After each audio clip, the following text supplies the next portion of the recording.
Hello नमस्कार dear student. Automobile, diesel mechanic, motor vehicle और tractor mechanic के लिए आपको मोस्ट इंपॉर्टेंट क्वेश्चन जिसमें 75 एमसीक्यू का डिस्कस किया है, बने रहिएगा। तो वीडियो को अंत तक बने रहिएगा प्रैक्टिस सेट के बारे में, जो कि आपको एग्जाम के लिए काफ़ी इंपॉर्टेंट होने वाला है। अगर आप किसी भी एग्जाम में बैठ रहे हैं तो वो आपका हेल्पफुल होगा। ठीक है, आइए पहले क्वेश्चन पे चलते हैं। पहला क्वेश्चन है, एक इलेक्ट्रोलाइट में विद्युत प्रवाह के माध्यम से प्रवाहित होता है। तो एक इलेक्ट्रोड में विद्युत प्रवाह के माध्यम से प्रवाहित होता है, क्या प्रवाहित होता है? अगर आपको आंसर पता है तो हमें कमेंट बॉक्स में बताएं। इलेक्ट्रॉन, परमाणु, धनात्मक और ऋणात्मक आयन या अणु। बताइए इलेक्ट्रोलाइट में विद्युत प्रवाह क्या होता है? इलेक्ट्रॉन, परमाणु। करेक्ट आंसर बताइए। देखिए यहाँ पे करेक्ट आंसर हो जाएगा सी। उसका दूसरा क्वेश्चन है, कृत्रिम श्वास क्रिया की सरलतम विधि है। तो कृत्रिम श्वास जो लिया जाता है उसका सरलतम विधि क्या है? सिल्वेस्टर विधि, सैफर विधि, मुंह से मुंह में श्वास देना, या इनमें से कोई नहीं। कृत्रिम श्वास बताइए कमेंट बॉक्स में अपना आंसर। जी कमेंट सी ऑप्शन सही हो जाएगा। देखिए आपको जो भी क्वेश्चन पता होगा वो हमें कमेंट बॉक्स में बताते जाइए। ठीक है, और अधिक से अधिक दोस्तों इसको शेयर करिए। अभी तक लाइक नहीं हुआ है दोस्तों, लाइक भी करिए। चलिए नेक्स्ट क्वेश्चन पे बढ़ते हैं। देखिए तीसरा नंबर क्वेश्चन दिया है, प्रिंग पंच का पॉइंट निम्न कोण पर होता है। प्रिंग पंच का पॉइंट निम्न कोण पर होता है 60 डिग्री, 90 डिग्री, 30 डिग्री या 120 डिग्री। बताइए करेक्ट आंसर। तो करेक्ट आंसर यहाँ पे हो जाएगा 30 डिग्री। प्रिंग पंच का पॉइंट कितना होता है? 90 डिग्री, 30 डिग्री होता है। नेक्स्ट क्वेश्चन पे चलते हैं। देखिए दोस्तों सारे क्वेश्चन इंपॉर्टेंट है, आपके एग्जाम में आए हुए क्वेश्चन है। नेक्स्ट क्वेश्चन है, डार्ट पंच का कोण होता है। डार्ट पंच का कोण बताइए। 30 डिग्री, 45 डिग्री, 60 डिग्री और 90 डिग्री। तो जो डार्ट पंच का कोण होता है वो होता है 60 डिग्री। नेक्स्ट क्वेश्चन पे बढ़ते हैं, धातु चादर कार्य में किस हथौड़े का प्रयोग किया जाता है? बताइए धातु चादर कार्य में किस हथौड़े का प्रयोग किया जाता है?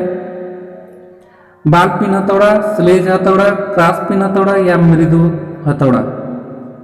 बताइए करेक्ट आंसर हो जाएगा आपका मृदु हथौड़ा काट। नेक्स्ट क्वेश्चन है 6 number, double end spanner size की चुनाव के लिए उपयुक्त होता है।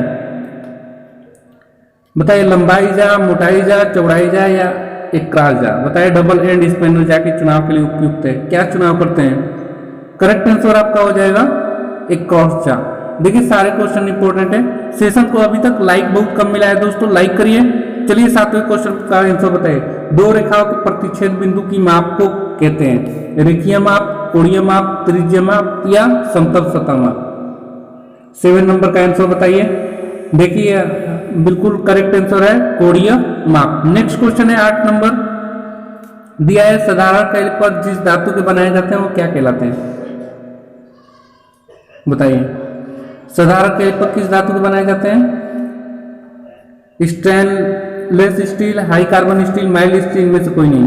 तो जो बनाया जाता है साधारण कैलिपर वो माइल्ड स्टील का बनाया जाता है। 9 नंबर का क्वेश्चन है, प्रति इंच थ्रेडों की संख्या को जांचा जा सकता है? टूल गेज द्वारा, मीट्रिक पैमाने द्वारा या रिंग गेज द्वारा या स्क्रू विंग गेज द्वारा? बताइए correct answer screw wing gauge द्वारा मापा जाता है। नेक्स्ट क्वेश्चन है 10वां दिया है, सीमिंग जोड़ लगाए जाते हैं। सीमिंग जोड़ कहाँ लगाया जाता है? संदूकों में, तंबों में एवं बी दोनों में या विद्युत उपकरणों में? जी संदूकों में भी लगाया जाता है और तंबों में भी सीमिंग जोड़ लगाया जाता है। इस प्रकार करेक्ट आंसर ए और बी दोनों हो जाएगा। नेक्स्ट क्वेश्चन है 11 नंबर, निम्न में से कौन सा फाउंडेशन बोल्ट नहीं है? Cotter bolt, lewis bolt, rig bolt या फिर टेपर बोल्ट? बताइए करेक्ट आंसर यहाँ पे। देखिए टेपर बोल्ट जो होता है ना वो हमारा फाउंडेशन बोल्ट नहीं होता है। बाकी काटर बोल्ट, लेविस बोल्ट और रिग बोल्ट ये सभी क्या है? फाउंडेशन बोल्ट के अंतर्गत आते हैं। नेक्स्ट क्वेश्चन है 11 के बाद 12 नंबर, टैब वाशर निम्न कारण प्रयोग किया जाता है? नट को लॉक करने के लिए, मशीन के कंपन को कम करने के लिए, या नट को स्वतः लॉक करने के लिए, या नट की अच्छी सपोर्ट देने के लिए? बताइए टैब वाशर किस लिए प्रयोग करते हैं? 12 का करेक्ट आंसर कमेंट बॉक्स में बताइए। जी करेक्ट आंसर हो जाएगा नट को लॉक करने के लिए। नेक्स्ट क्वेश्चन पे चलते हैं। टॉलरेंस सदैव होता है, टॉलरेंस कहाँ होता है? शून्य, ऋणात्मक, धनात्मक और ऋणात्मक आयन, इनमें से कोई नहीं। तो टॉलरेंस को याद रखिए, हमेशा जो होता है वो धनात्मक और ऋणात्मक आयन पर टॉलरेंस सदैव होता है। नेक्स्ट क्वेश्चन है 14 नंबर,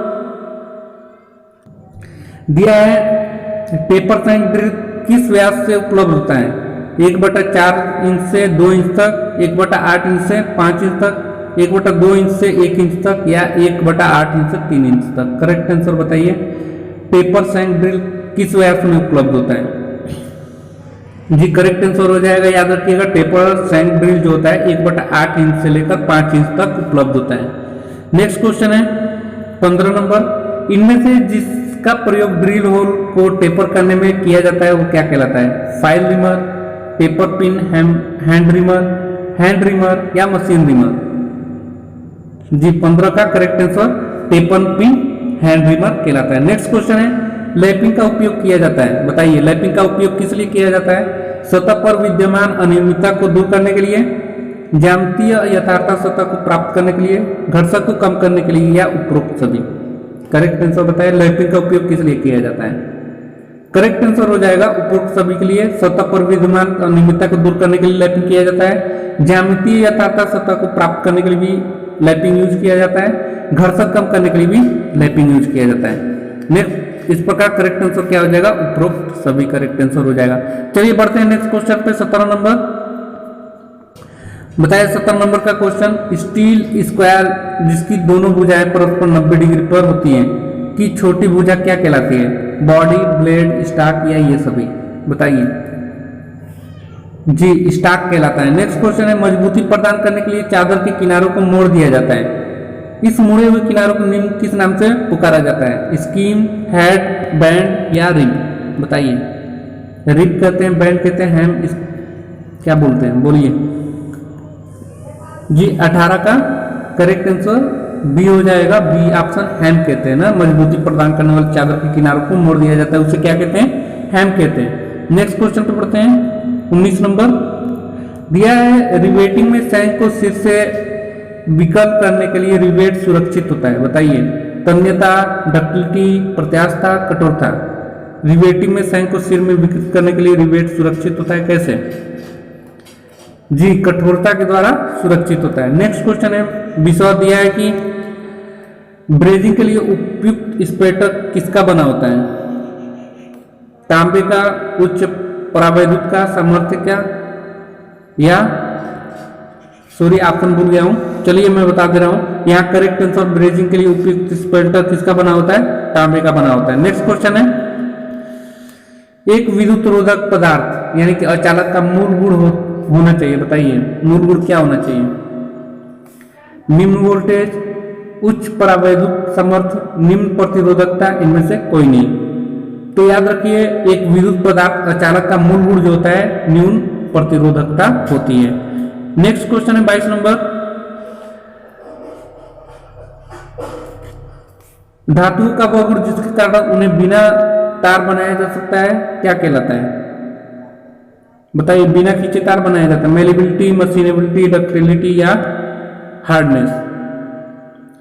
तो करेक्ट आंसर यहां पे क्या हो जाएगा? डक्टिलिटी के द्वारा हम बिना उसे मोकिए तार बना सकते हैं, इसी को डक्टिलिटी कहते हैं। नेक्स्ट क्वेश्चन है 23 नंबर, अर्धचालक पदार्थ के रूप में निम्न में से किस तत्व का प्रयोग किया जाता है? कॉपर का, प्लास्टिक का, सिलिकॉन का या टंगस्टन का? आप सभी को पता है अर्धचालक पदार्थ के रूप में जो प्रयोग करते हैं हम सिलिकॉन का प्रयोग करते हैं, आप सबको पता होना चाहिए करेक्ट आंसर। नेक्स्ट क्वेश्चन है 24 नंबर, बताइए। लेड एसिड सेल पुनः आवेशित किए जाने योग्य होता है क्योंकि इसमें तनुगंध अम्ल इलेक्ट्रोलाइट के रूप में प्रयोग होता है, किया जाता है। इसकी रासायनिक प्रक्रिया उत्क्रमणीय होती है। यह एक तरल प्रकार का सेल है, इसमें इलेक्ट्रोलाइट और आपेक्षिक घनत्व का उच्च होता है, बताइए। Correct answer, lead acid cell पुनः आवेशित किया जाता है किसके कारण? तो करेक्ट आंसर यहाँ हो जाएगा, इसकी रासायनिक प्रक्रिया क्या होती है? उत्क्रमणीय होती है, इसलिए इसे पुनः आवेशित किया जाता है लेड एसिड बैटरी को। नेक्स्ट क्वेश्चन है 25 नंबर, दिया है यदि लेड एसिड सेल को लंबे समय तक चार्ज न किया जाए तो उस स्थिति में सेल में क्या दोष उत्पन्न होता है? संक्षारण, बकलिंग, सल्फेशन ध्रुवण। करेक्ट आंसर अपना बताइए अगर पता होगा तो। देखिए अगर लेड एसिड सेल को लंबे समय तक चार्ज न किया जाए तो उसमें जो उत्पन्न होता है वो होता है सल्फेशन प्रक्रिया होने लगती है। नेक्स्ट क्वेश्चन है, इंपॉर्टेंट है बहुत। ऑक्सीजन सिलेंडर में ऑक्सीजन का दाब तक रहता है, बताइए। ऑक्सीजन सिलेंडर का दाब तक रहता है, कितना दाब तक रहता है? 132 से 162 बार, ठीक है, 136 से 17 बार, या 130 से 140 बार, या 135 से 170 बार। अगर आपको पता होगा तो बताइए, नहीं तो करेक्ट आंसर देखिए यहाँ पे थोड़ा गड़बड़ कर दिया है, यहाँ पे 170 होगा, 136 से 170 बार, ये करेक्ट आंसर हो जाए। 26 का बी ऑप्शन सही होगा, 136 से 170 बार तक होता है ना ऑक्सीजन सिलेंडर में ऑक्सीजन का दाब। आंसर हो गया। नेक्स्ट क्वेश्चन पे पढ़ते हैं, कमेंट बॉक्स में अपना आंसर दीजिए। ऑक्सी एसिटिलीन वेल्डिंग में एसिटिलीन सिलेंडर किस रंग से रंगा होता है? देखिए मोस्ट इंपोर्टेंट ये भी क्वेश्चन है। ऑक्सी एसिटिलीन में वेल्डिंग एसिटिलीन, ठीक है, एसिटिलीन सिलेंडर किस रंग का होता है? काला, लाल, मैरून या भूरा? बताइए 27 का जी। इसका करेक्ट आंसर हो जाएगा मैरून। मैरून जो कलर होता है एसिटिलीन सिलेंडर का कलर होता है। अब नेक्स्ट क्वेश्चन, टेम्परिंग की जाती है कठोरता बढ़ाने हेतु, मजबूती सुधारने हेतु, प्रतिबल कम करने हेतु, या मशीन योग्यता बढ़ाने हेतु? बताइए करेक्ट आंसर 28 का जी की टेम्परिंग किया जाता है मजबूती सुधारने हेतु टेम्परिंग की क्रिया की जाती है। चलिए नेक्स्ट क्वेश्चन पे बढ़ते हैं, 29 नंबर। बताइए करेक्ट आंसर इसका। नाइट्राइडिंग विधि में निम्न में से किस तापमान पर NH3 गैस गुजारी जाती है? करेक्ट आंसर बताइए। देखिए पहला जो ऑप्शन है 500 से 560 डिग्री सेल्सियस, ठीक है, 600 डिग्री सेल्सियस से 650 डिग्री सेल्सियस, 650 डिग्री सेल्सियस से 700 डिग्री सेल्सियस, और 575 डिग्री सेल्सियस से 600 डिग्री सेल्सियस। बताइए करेक्ट आंसर 29 का। देखिए जो नाइट्राइड विधि में निम्न तापमान पर NH3 गुजारी जाती है वो तापमान होता है 500 डिग्री सेल्सियस से लेकर 560 डिग्री सेल्सियस तक। नेक्स्ट क्वेश्चन है 30वां, इंजन स्नेहन प्रणाली प्रेशर रिलीफ वाल्व को कार्य है। इंजन स्नेहन प्रणाली प्रेशर रिलीफ वाल्व का कार्य क्या है? तेल के दाब को घटाना, तेल के दाब को बढ़ाना, तेल के दाब को निर्धारित करना, या उपरोक्त में से कोई नहीं? बताइए करेक्ट आंसर।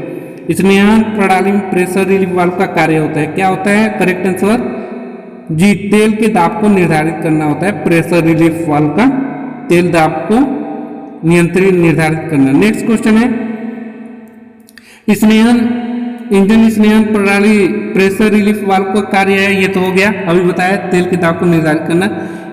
31 नंबर का क्वेश्चन है नॉन रिटर्न वाल्व साधारण वापसी प्रवाह को कर देता है, तीव्र, मंद, गर्म, ठंडा। नॉन रिटर्न वाल्व क्या करता है बताइए? वापसी प्रवाह को तीव्र करता है, मंद करता है, गर्म करता है, ठंडा करता है। करेक्ट आंसर बताइए जी। करेक्ट आंसर यहाँ पे हो जाएगा आपका बी, मंद कर देता है non return valve. Next question है ऑटोमोबाइल में नॉन रिटर्न वाल्व का प्रयोग किया जाता है। याद रखिए ऑटोमोबाइल में नॉन रिटर्न वाल्व का प्रयोग क्यों किया जाता है बताइए। देखिए कहाँ किया जाता है ये बताना है आपको। फ्यूल फिल्टर सिस्टम में, ब्रेकिंग सिस्टम में, इग्निशन सिस्टम में, या इलेक्ट्रिक सिस्टम में? नॉन रिटर्न वाल्व का बताइए, नॉन रिटर्न वाल्व का प्रयोग कहाँ होता है? तो देखिए इसका करेक्ट आंसर हो जाएगा ब्रेकिंग सिस्टम में इसका प्रयोग किया जाता है। नेक्स्ट क्वेश्चन का आंसर बताइए 33 नंबर। पश्चाग्र वायु कंप्रेसर को अन्य नाम से जाना जाता है, यहाँ किस नाम से जाना जाता है? पिस्टन कंप्रेसर, धूड़ित कंप्रेसर, वायु कंप्रेसर, इनमें से कोई नहीं। करेक्ट आंसर बताइए अपना। देखिए यहाँ सभी क्वेश्चन इंपॉर्टेंट है, सभी को आपको क्वेश्चन आनी चाहिए और बाय हार्ट याद हो जाना चाहिए। देखिए इसे पिस्टन कंप्रेशन भी कहते हैं। नेक्स्ट क्वेश्चन है 34 नंबर।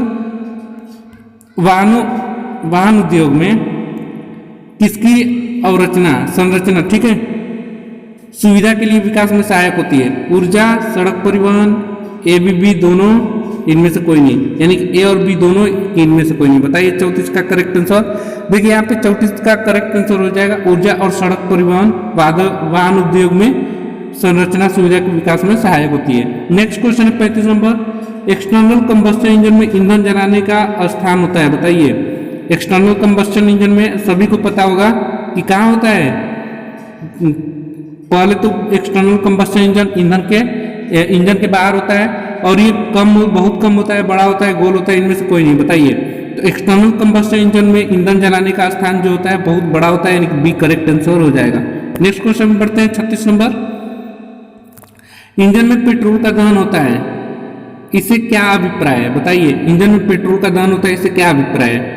पेट्रोल के जलने के कारण इंजन बंद हो जाता है, पेट्रोल के जलने के कारण इंजन में शक्ति उत्पन्न होती है, पेट्रोल के जलने के कारण इंजन कार्य नहीं कर पाता, उपरोक्त में से कोई नहीं था। आप सभी को पता है इंजन में पेट्रोल का दहन होने से हमें क्या प्राप्त होता है, ऊर्जा की प्राप्ति होती है ना। करेक्ट आंसर क्या हो जाएगा, पेट्रोल के जलने के कारण इंजन में शक्ति उत्पन्न होती है, करेक्ट हो जाएगा बी ऑप्शन। नेक्स्ट क्वेश्चन का आंसर कमेंट बॉक्स में आप बताइए। देखिए दिया है 37 नंबर, डीजल इंजन में ईंधन इंजेक्शन का प्रयोग किया जाता है, मतलब डीजल इंजन में इंजेक्शन का प्रयोग पंप, कार्बोरेटर, गवर्नर, मोटर, क्या प्रयोग किया जाता है बताइए। करेक्ट आंसर यहाँ पे हो जाएगा आपका पहला, पंप का प्रयोग किया जाता है ना इंजेक्शन के लिए। नेक्स्ट क्वेश्चन है 38 नंबर, दिया है 4 स्ट्रोक इंजन में क्रैंकशाफ्ट की स्पीड होती है, क्रैंकशाफ्ट की दुगुनी, क्रैंकशाफ्ट की बराबरी, क्रैंकशाफ्ट की आधी या क्रैंकशाफ्ट की 4 गुनी।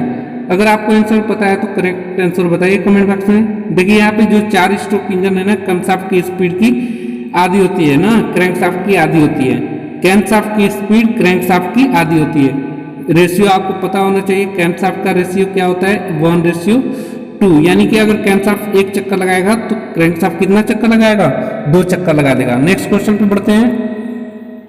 देखिए 39 नंबर का क्वेश्चन का आंसर दीजिए। देखिए यहाँ पे सी बेल्ट अपनी उपयोगिता किस रूप से सिद्ध करता है, यानी कि सी बेल्ट की अपनी उपयोगिता को बताना है, सुरक्षा युक्ति के रूप में, गंभीर चोटों से सुरक्षा भाव जगाने में, या ये सभी। 39 का देखिए सेफ्टी बहुत जरूरी है, करेक्ट आंसर हो जाएगा सुरक्षा युक्ति के रूप में, गंभीर चोटों से बचाव के लिए और सुरक्षा भाव जगाने में, ये सभी के लिए सीट बेल्ट का उपयोग किया जाता है। नेक्स्ट क्वेश्चन है 40 नंबर, निम्न में से किस प्रकार के सिलेंडर हेड में एग्जॉस्ट वाल्व तथा इनलेट वाल्व सिलेंडर ब्लॉक की साइड में लगे होते हैं। एक type, T type, F type, T type, L type या आई टाइप, बताइए करेक्ट आंसर 39 का। तो देखिए 39 का जो करेक्ट आंसर होगा वो होगा आई टाइप ना, आई टाइप करेक्ट आंसर हो जाएगा। चलिए नेक्स्ट क्वेश्चन पे बढ़ते हैं। 41 नंबर का आंसर आप बताइए कमेंट बॉक्स में। इंजन वाल्व किसके द्वारा खुलता है, आप सभी को पता होना चाहिए, क्रैंकशाफ्ट द्वारा, क्रैंकशाफ्ट द्वारा या रॉकेट शाफ्ट द्वारा या वाल्व गाइड द्वारा। 41 का करेक्ट आंसर बताइए। देखिए जो वाल्व इंजन वाल्व गाइड है ना वो खुलता है क्रैंकशाफ्ट के द्वारा। नेक्स्ट क्वेश्चन पे बढ़ते हैं 42 नंबर, दिया इंजन में वाल्व का कार्य करते हैं, यानी कि यहाँ पे वाल्व का कार्य बताना है। वायु ईंधन मिश्रण को कंबस्शन चेंबर में प्रवेश कराना, वायु ईंधन मिश्रण की जलाना, वायु ईंधन मिश्रण को घुमाना, वायु ईंधन मिश्रण को घूमने हेतु दाब उपलब्ध कराना, बताइए करेक्ट आंसर यहाँ पे 42 का। तो देखिए आप सभी को पता है कि वायु ईंधन मिश्रण को कंबस्टर चेंबर में प्रवेश कराना इंजन में वाल्व का कार्य है। फिर प्रवेश ही नहीं कराना, देखिए एक तो इनलेट वाल्व, 2 तरह के वाल्व होते हैं ना, इनलेट वाल्व का कार्य क्या होता है, वायु ईंधन मिश्रण को कंबस्टर चेंबर में प्रवेश करना, और एग्जॉस्ट वाल्व एक होता है तो उसका कार्य क्या होता है, वायु ईंधन मिश्रण के जले हुए पार्ट को यानी कि एग्जॉस्ट गैस को बाहर निकालने का काम होता है। चलिए यहाँ पे करेक्ट आंसर वैसे पहला ही होगा क्योंकि और ऑप्शन दिया नहीं है निकालने वाला। चलिए नेक्स्ट क्वेश्चन पे बढ़ते हैं 43 नंबर, बताइए यदि पिस्टन रिंग क्लियरेंस अधिक हो तो क्या होगा, यानी कि पिस्टन में जो रिंग लगा होता है उसकी क्लियरेंस अगर बढ़ जाता है तो क्या होगा, रिंगों से गैस लीक करेंगी, रिंगों से गैस लीक नहीं करेंगी, इंजन दक्षता बढ़ेगी, या उपरोक्त में से कोई नहीं। करेक्ट आंसर बताइए। देखिए ये एकदम फैक्ट है, आपको जानना चाहिए जी। यहाँ पे देखिए करेक्ट आंसर जो हो जाएगा, रिंगों से गैस लीक करने लगेगी जब पिस्टन रिंग की क्लियरेंस अधिक होगा। नेक्स्ट क्वेश्चन का आंसर बताइए 44 का, पिस्टन रिंग ग्रुप पिस्टन के किस भाग से काटे जाते हैं, पिस्टन रिंग ग्रुप पिस्टन के किस भाग से काटे जाते हैं, करेक्ट आंसर बताइए अपना। देखिए यहाँ पिस्टन की जो पिस्टन ग्रुप है वो काटा जाता है ऊपरी भाग से, निचले भाग से, मध्य भाग से, या ये सभी से, बताइए करेक्ट आंसर। देखिए करेक्ट आंसर ऊपरी भाग से काटा जाता है ना पिस्टन की ग्रुप। नेक्स्ट क्वेश्चन पे चलिए बताइए 45 नंबर, ओ सॉरी 45 नंबर छूट गए हैं, एक मिनट देख ले रहे हैं। 45 सॉरी यार 44 45 छूट जा रहा है। चलिए 47 का आंसर बताइए आप लोग। दिया है पिस्टन द्वारा क्रैंकशाफ्ट को गति ट्रांसमिट करता है, पिस्टन द्वारा क्रैंकशाफ्ट को गति ट्रांसमिट करता है, कौन सा गति piston ring, piston pin, connecting rod या लीवर आ रहे हैं। बताइए पिस्टन द्वारा क्रैंकशाफ्ट को गति ट्रांसमिट करता है कौन? करेक्ट आंसर अपना बताइए जी, कनेक्टिंग रॉड। क्या होता है? पिस्टन रिसिप्रोकेटिंग मोशन करता है ना, और वो गति पारित करता है पिस्टन के द्वारा कनेक्टिंग रॉड पे। अब कनेक्टिंग रॉड किसको देता है? क्रैंकशाफ्ट को। याद रखिएगा ये सीरियल वाइज। नेक्स्ट क्वेश्चन का आंसर बताया 48वां। क्रैंकशाफ्ट के अगले सिरे पर लगा होता है, क्या लगा होता है? टाइमिंग गियर, कंपन अवमंदक, पंखा पुली या ये सभी। करेक्ट आंसर अपना बताइए। क्रैंकशाफ्ट के अगले सिरे पर क्या लगा होता है? 48 का करेक्ट आंसर यहाँ पे हो जाएगा, ये सभी पार्ट लगे तो क्रैंकशाफ्ट के अगले सिरे पर टाइमिंग गियर भी लगा होता है, कंपन अवमंदक भी लगा होता है और पंखा पुली भी लगा होता है, यानी कि ये सभी डी करेक्ट आंसर हो जाएगा। नेक्स्ट क्वेश्चन है 49 नंबर। बताइए दिया है क्रैंकशाफ्ट के अगले सिरे पर लगा होता है, क्या लगा होता है? अभी बता दिया, ये सभी लगे होते हैं, टाइमिंग गियर, कंपन अवमंदक, पंखा पुली, ये सभी लगे होते हैं। देखिए 49 नंबर का, क्रैंकशाफ्ट को कंपन अवमंदक कम करता है, कौन कम करता है? अनुदैर्घ्य कंपनों को, आड़ी कंपनों को या मरोड़ी कंपनों को, ये सभी। करेक्ट आंसर बताइए 49 का।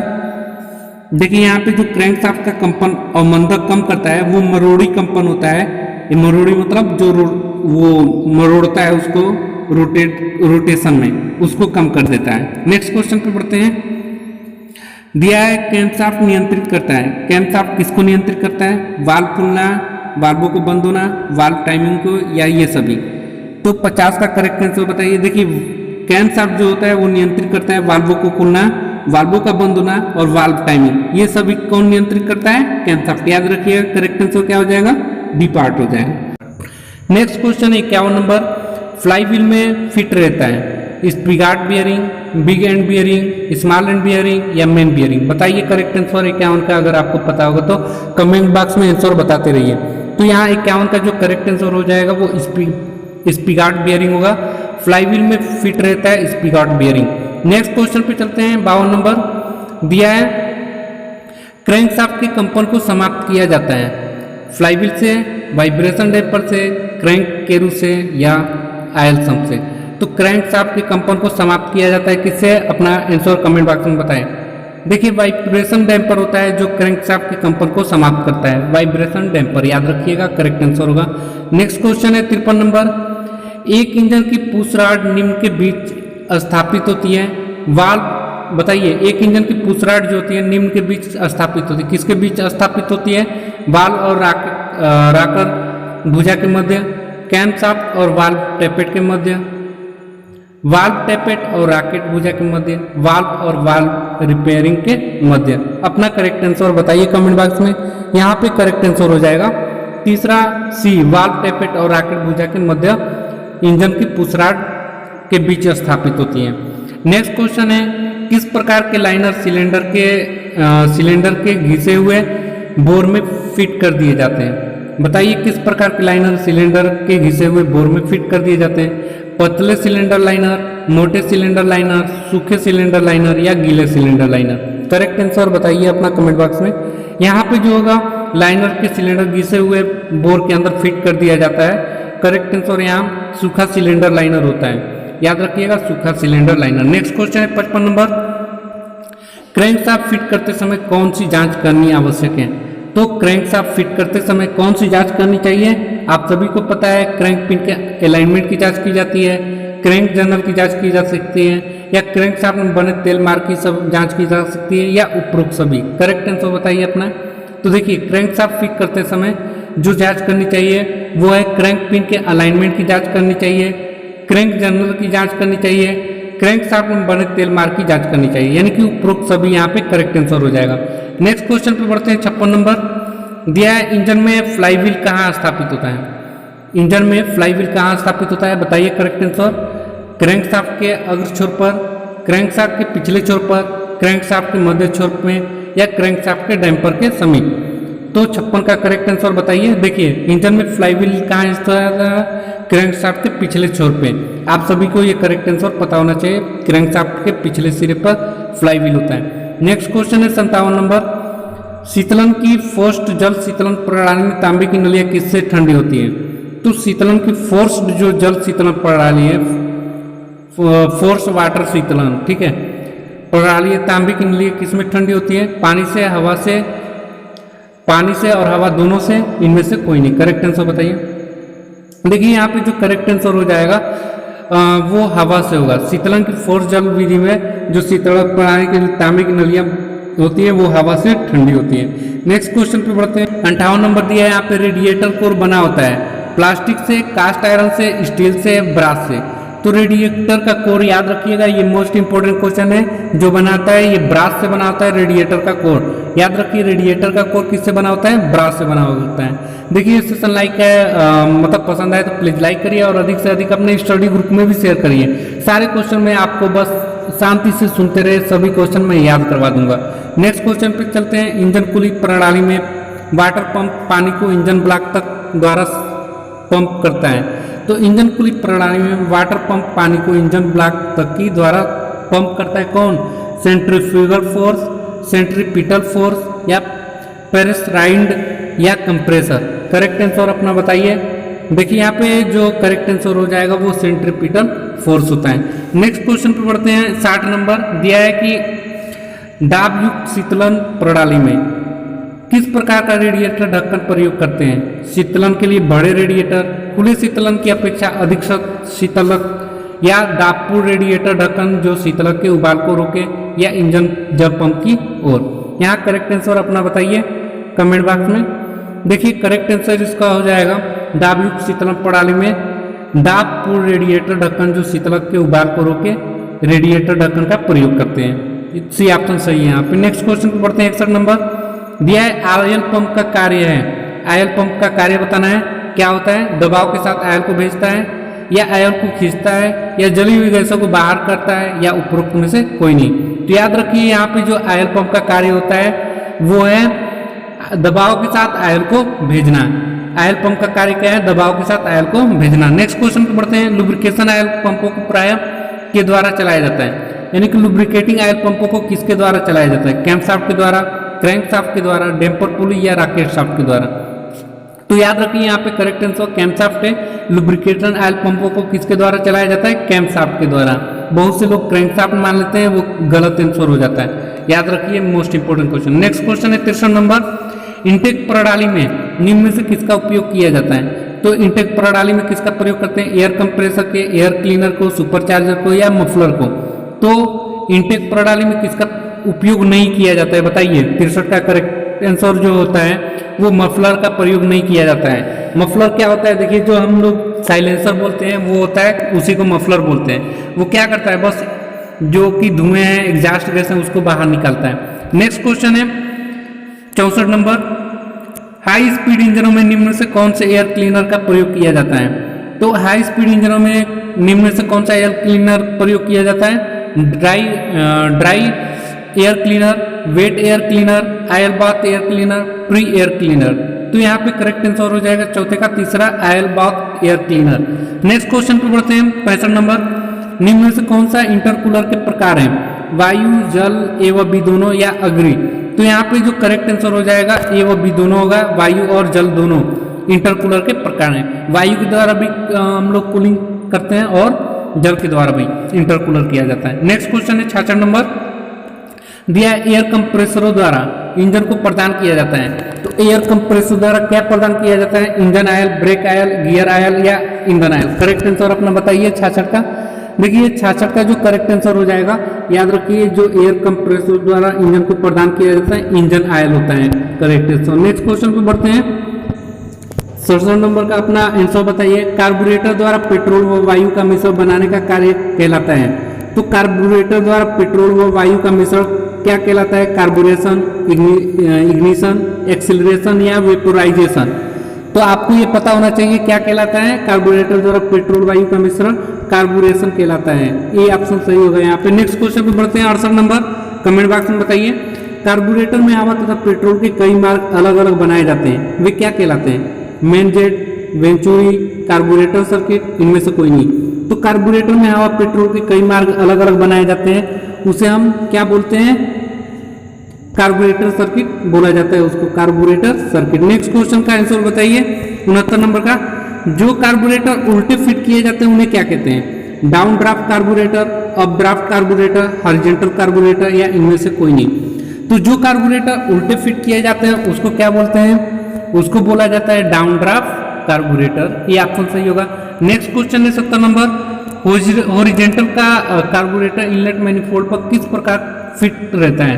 तो हॉरिजॉन्टल कार्बोरेटर इनलेट मैनिफोल्ड पर किस पर, किनारे पर, ऊपर, उल्टे या इनमें से कोई नहीं। तो करेक्ट आंसर यहाँ हो जाएगा किनारे पर फिट रहता है horizontal carburettor inlet manifold. Next question है 71 नंबर, हैंड प्राइमरी पंप कार्य है। हैंड प्राइमरी पंप कार्य है हवा को ब्लीड करना, ठीक है, या डीजल सप्लाई को रोकना, या डीजल को जल को रोकना, या इनमें से कोई नहीं। करेक्ट आंसर अपना बताइए जी। 71 का करेक्ट आंसर बताइए, थोड़ा डिस्टर्ब कर रहा है जी। 71 का पहला जो होगा हैंड प्राइमिंग पंप जो हवा को ब्लीडिंग को कम करता है। नेक्स्ट क्वेश्चन है 72 नंबर, डीजल इंजनों में प्रत्यक्ष फ्यूल इंजेक्शन किया जाता है उच्च दाब पर, निम्न दाब पर, निम्न ताप पर या उच्च ताप पर? तो डीजल इंजनों में प्रत्यक्ष फ्यूल इंजेक्शन किया जाता है, किससे किया जाता है? उच्च दाब पर किया जाता है। नेक्स्ट क्वेश्चन है इंजेक्टर द्वारा कितने दाब में डीजल स्प्रे होता है? मोस्ट इंपोर्टेंट क्वेश्चन है दोस्तों, याद रखिएगा।